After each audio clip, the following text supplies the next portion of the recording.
Well, for me personally, they didn't send that back until it was too late, right? We didn't get it in the mail to the address that's an Atlanta address at my parents' house. We didn't get that in the mail until it was too late.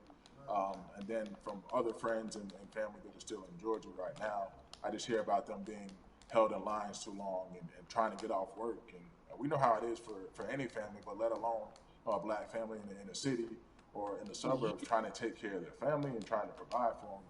You try to get off work, and then you're like, wait a minute. You start looking at the clock. It's like, oh, this is not going to happen today, right? And so I saw, Mayor Keisha Bottoms, reach out via social media to people and say, hey, I'm going to address these issues right now. I need y'all to stay in line to cast your votes. Keep hanging in there. So to me in Georgia, that's what that looks like.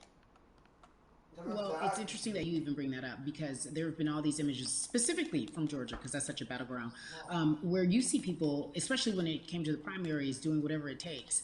And this is real life voter suppression that you're talking about. It's been happening for decades. It's not fake. What you're saying, these examples of sending you your ballot too late after the fact or shutting down the polls at 6 o'clock while people still are in line, that's a real life issue. There needs to be some type of change. And I think that what we're doing right now is fair.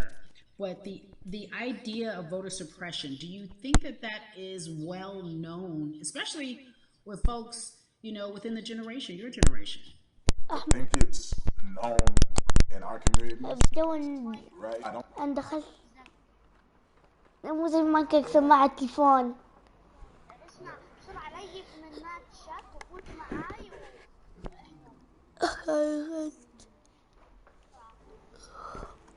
Then fucking eat later.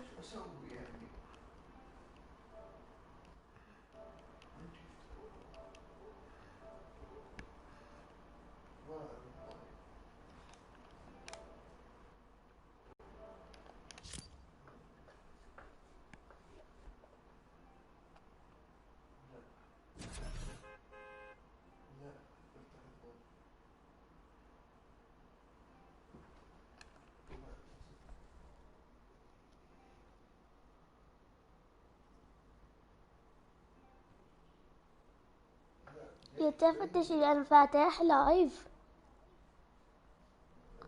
2 minutes فاتح بس هاي رجع هاي إجا هذا صار حدا ثاني زين نروح يا الله يا ريتني ما ليفتش اللي ساحة عم بدخل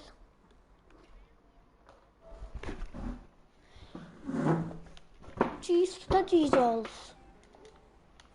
في ناس ما بيعرفوا عن الايفنت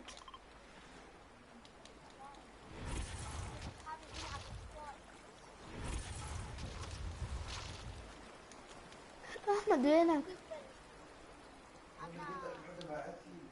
رحت محل الايفنت سكني نقص تعال انت سكني باتل بندل لا شو الباتل بندل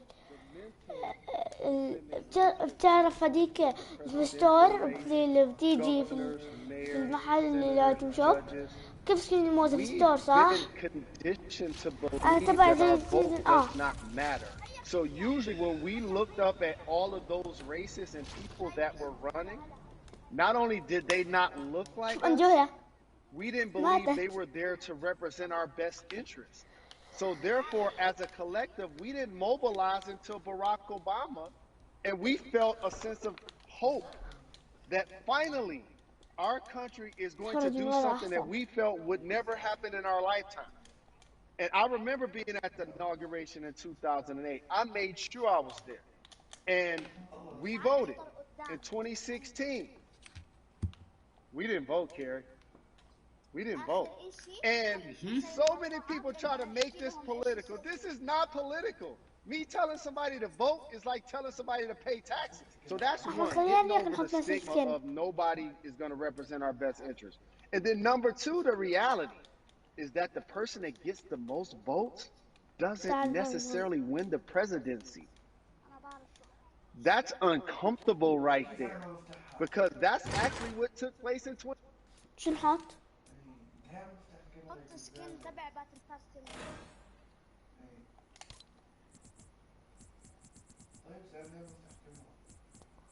لا أنا أحط سكن النينجا الأسود. خلص هاي رجع ما في هذا. شايفنا النينجا الأسود. The lines is 5 hours long. You get up to the pole and they don't work. Elderly people working in the city, while they got the young people who understand technology working in the suburbs. Like these are all systematic things that try to discourage us from voting. And then finally, we don't have a day off to vote. We need to work. So we don't get a day off. It's gonna be a full day, and I gotta work to pay my bills. So you know what I'm gonna do? I'm gonna mail in vote. And you know what you want people to realize, that counts too. So your vote will be counted if you're able to mail it in. So those are a few things that I hope that we can do and mobilize. And shout to LeBron and his team. Shout to you and everybody involved. We will make it.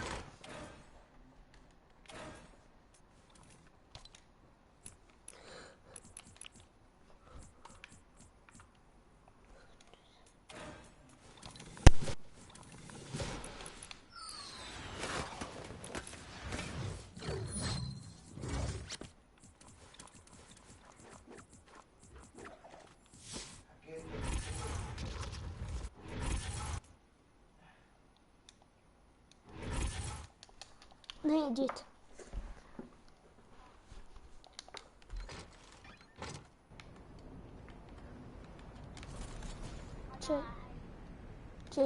You decided to be a part of More Than a Vote and what it actually means.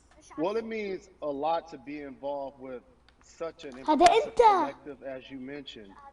And I said this multiple times, and I know it can be uncomfortable when I say it, but a lot of times we have to get to the root of the issue before we find a solution. And the quote was, I wish America loved black people as much as it loves black culture.